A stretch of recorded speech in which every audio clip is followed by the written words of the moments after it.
This painting's called Yamba. It's a piece I'm really proud of. I followed reference photos quite closely, but also made a clear decision to enhance the colours, and I think it worked well. Here's the photos I used.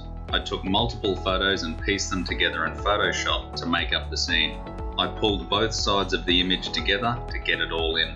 This beach in reality is much wider. You'll find when you take your photos at the beach, it's pretty hard to get everything you want to capture in on one shot. So again, I really do recommend getting familiar with Photoshop, or if you're already using another photo editing software, learn how to do the things I do here in Module 3 and 10. In saying that, if you're going to print your own work, I think Photoshop is essential.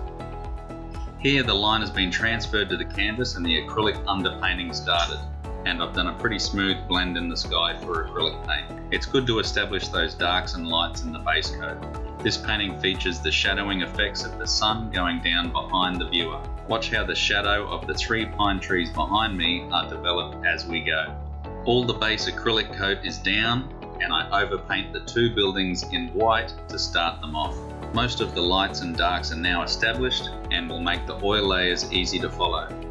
Here, most of the first pass in oils has been done. The important smooth blends of the sky, water and sand. I let this dry.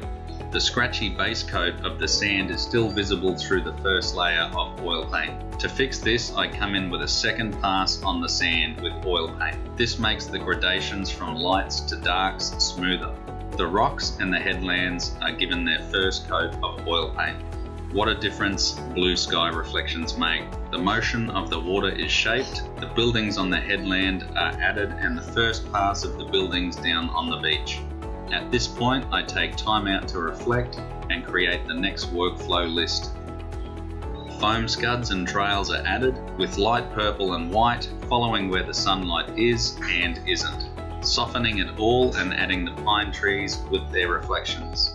This piece is beginning to come together. To finish, I've gone through 8 passes of detail work. Clouds added to point down to the headland, highlights in the water and loads of detailing on the right hand side. I've worked dark and lights over the rocks. I've added hard whites to the whites of the foam and added shadow under the foam scuds that are flowing in. This always creates a great 3D effect.